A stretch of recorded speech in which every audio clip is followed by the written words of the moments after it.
Mapagpalang araw po sa inyong lahat. Naririto na naman po ang inyong lingkod, Mang Abel. Ang ating pong pagkukwentuhan ngayon ay tungkol po kung nasaan nga ba ang templo ng dakilang lumalang, ang dakilang lumikha. At noong narito ang ating mahal na Mesaya, Hesus Kristo, ay pinag-uusapan ng templo ng ating Panginoon, ang dakilang lumikha ng lahat. Siya rin po ang pinatawag natin na dakilang lumalang.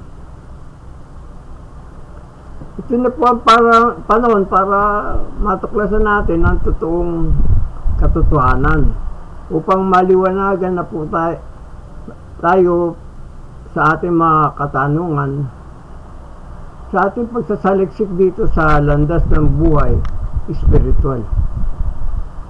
Tapos na po yung panahon ng sumpa na ibinigay po sa ating mga ninuno nung sila po ay nagtangkang sakupin ang Southern Kingdom ng mga lahi ni Apong Jacob. Bali ang ating mga ang mga lahi po ni ni Judah at saka po ni Benjamin. Yun po ay ang sumpa ng pagkabulag at saka pagkabingi po natin. Kaya ang mga sumunod po na panahon ay wala po tayong nakikita, hindi na po natin nakita, hindi na po natin naririnig ang mga dapat natin gawin para sa ating pong landas ng buhay espiritual. Tapos na po yung panahon na yun. Kaya narito na po yung panahon ng karunungan. Panahon po na lumaganap ang katotohanan.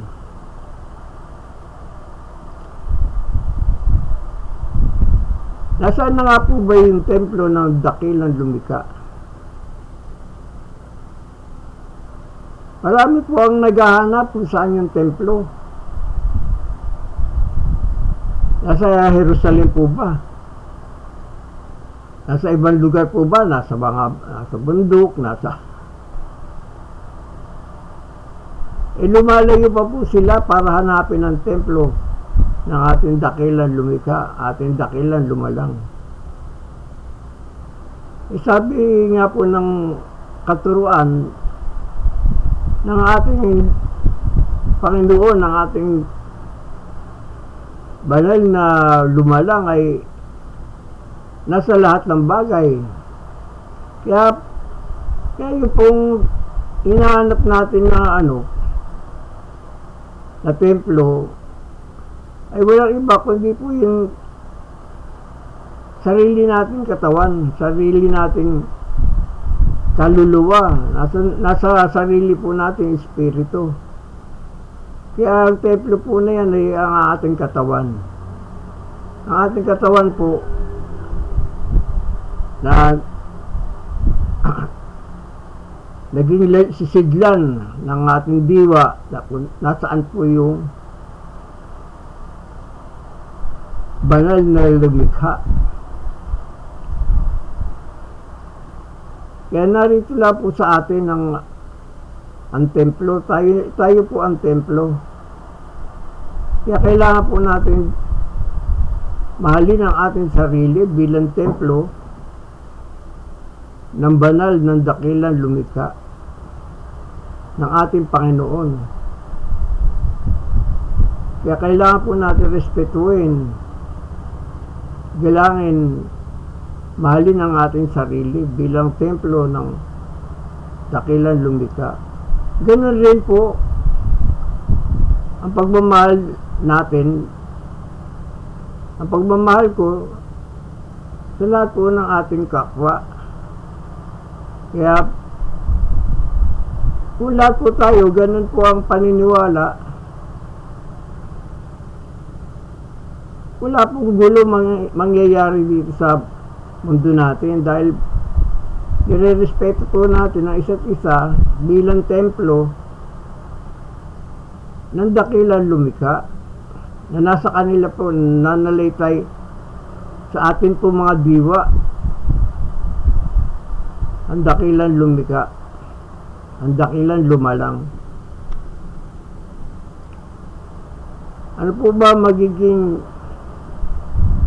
sanhi na kaguluhan kung tayo pong lahat ay nagre-respetuhan, nagmamahalan, naggagalangan sa isa't isa? Ila po ang kailangan na solusyon. Kailangan mamulat na po tayo sa katotohanan. Dahil panahon na po para po sa atin na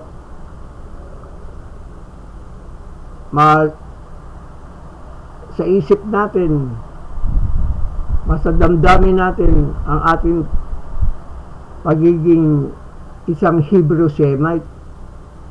Dahil kailangan po natin tanggapin ang pagiging Hebrew Semite po natin. Dahil yun rin po ang paraan para matanggap po natin na ang ating dakilang lumikha ay nananalaytay po sa ating mga diwa. Para pumalin po natin ang ating sarili.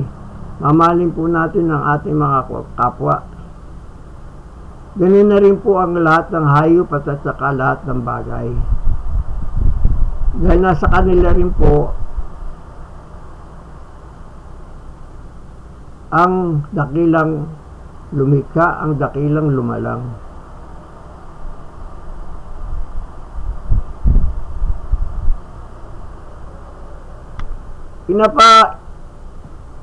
Inuulit-ulit ko po itong pagiging Hebrew Semite po natin, pagiging Israelita po natin.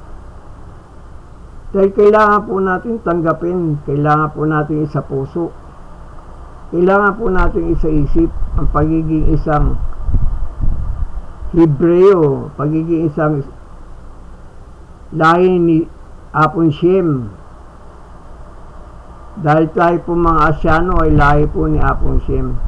Kailangan po natin maisa puso yun, maisa isip, malagay po sa damdamin natin na tayo po ay lahi galing po kay Apong Eber, na lahi po ni Apong Abraham. Tayo po ay kalahi ni Apong Abraham, na isa pong Hebreo. Tayo po ay lahi ni Apong Jacob, na siya pong naging Israel, na pinanggalingan po rin ng lahi natin.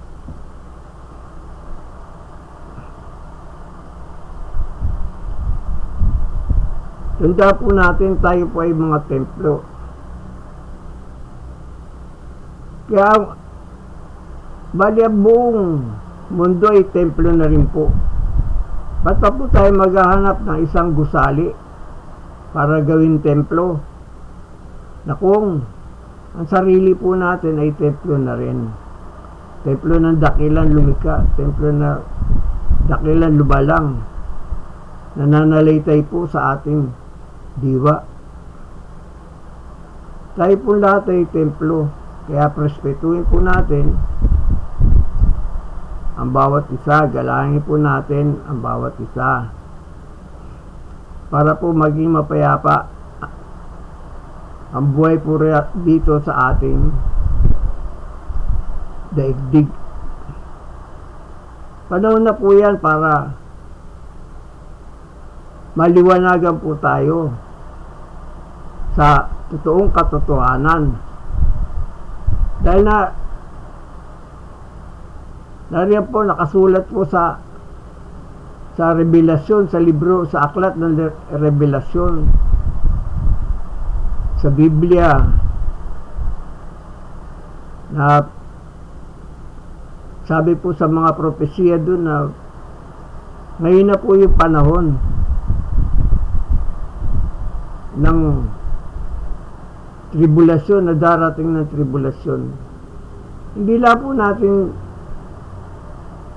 alam po kailan yun eh. Yun na nga po yung nakakatakot doon. Ako po natatakot rin ako. Pero kailangan po palitan po natin yung takot natin na yan sa pag-asa. Palitan po natin ng pag-asa yan. Yan mga takot natin. Palitan po natin ng pananampalataya. Saka kailangan po tanggapin na natin na tayo po yung mga templo. Yun lang po ang tanging paraan para paghahanda sa darating po na panahon. Kung tanggap po natin, kung nasa puso natin na tayo po ay mga templo ng dakilang lumalang, templo ng Panginoon, wala na po tayong dapat na alalahanin pa. Bakit isipin po natin, tayo po ay mga Hebreo Israelita, tayo ay ang templo ng dakilang lumalang. Maggalangan po tayo, magrespetuhan po tayo sa isa't isa. Huwag po natin isipin kung anong lahi pa yun, kung sino pa siya, kung ano pa siya, kung anong estado niya sa buhay, mayaman ba siya, mahirap, manager ba siya, o janitor, o katulong sa bahay, yung amo mo sa bahay, maski na anong reliyon siya. Dahil nasa atin nga po lahat ang dakilang lumalang. Nasa lahat po yan. Sabi nga po ng katuruan ni ang ating Panginoon, ang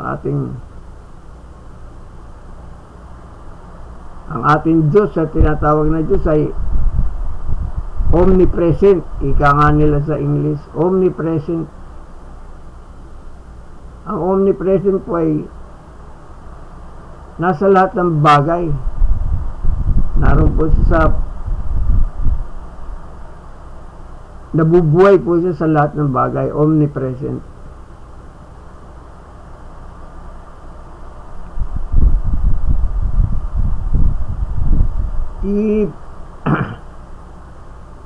Nakalagay po pala sa ibaba ang panata sa dakilang lumalang. Ito pong panata na ito ay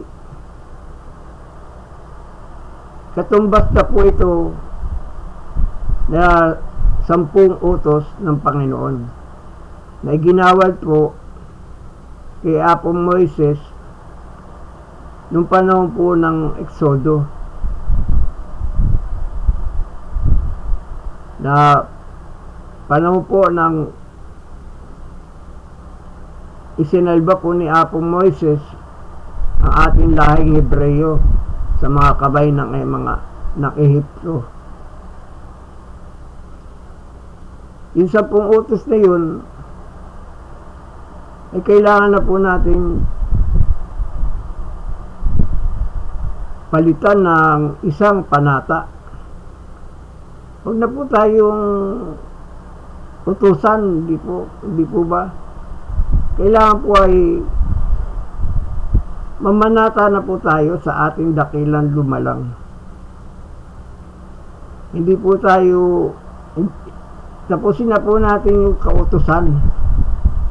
Pero hindi po natin inaalis yun.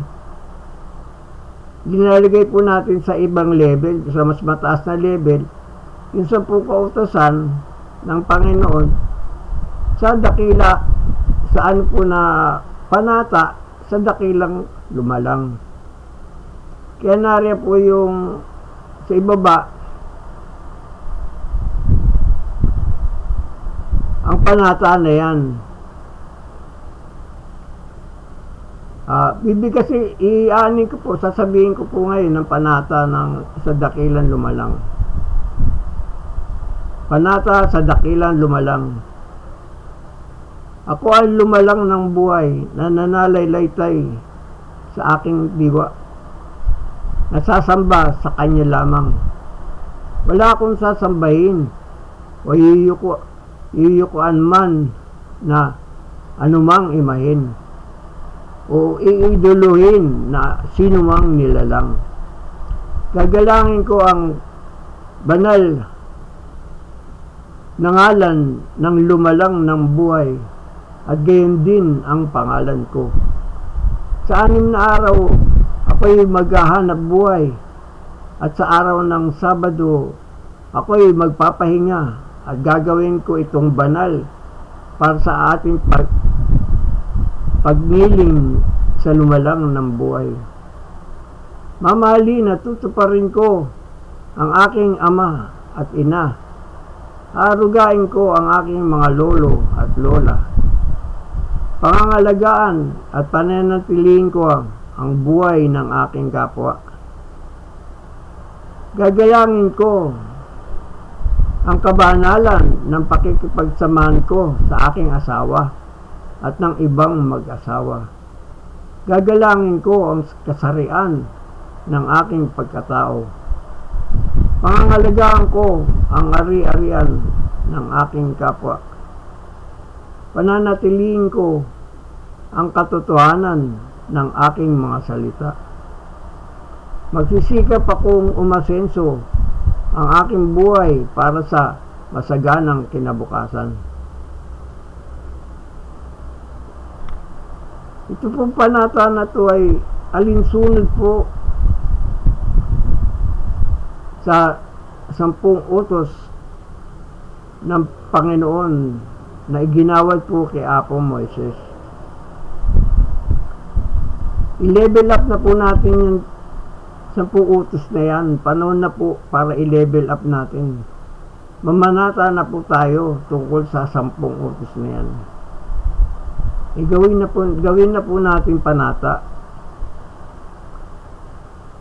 para lalo pong nakasiksik sa ating kaibituran ng ating diwa ang 10 utos na yan. Gawin na po natin panata. Kaya araw-araw po ninyong bigkasin, araw-araw po tayong mamanata sa ating dakilang lumalang, sa ating banal na dakilang lumalang. Araw-araw po tayong mamanata. Mas lalo na po pagka-araw na ng Sabado, tayo na po yung mamanata. Nandito nga po yun sa bali sa ika-4 na utos po yun na tayo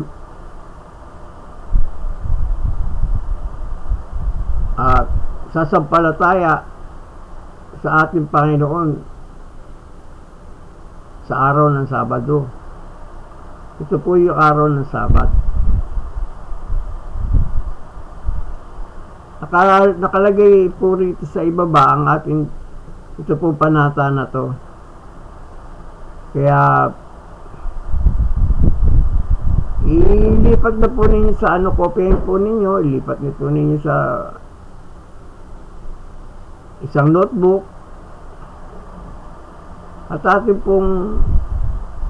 po yung mamanata araw-araw. Kung kailan po kayo maluwag, pero siguro mas maganda sa umaga, pagising, tayo na po yung mamanata para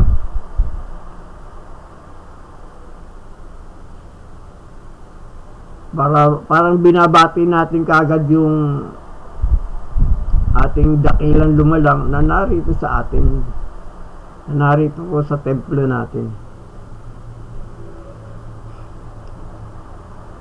Tanda po ninyo na ilagay po natin sa kaibuturan ng isip natin, ng diwa natin, na tayo po yung mga Hebreyo, tayo po yung mga Israelita, tayo po yung mga lahi ni Ophir.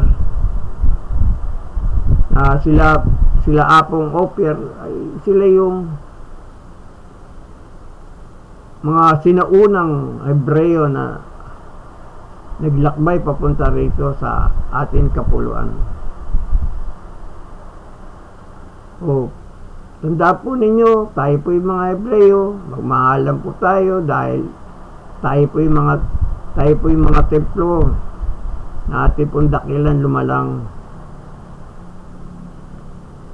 Araw-araw po tayo mamanata. I-level up na po natin yung 10 kautusan. Ito po yung 10 panata sa dakilang lumalang. Kaya sige po, kita-kita po tayo ulit. Maraming salamat po na nariyan po kayo, na kasama ko sa ating paglalakbay sa landas ng buhay. Maraming salamat po. Bye-bye. Bye-bye po.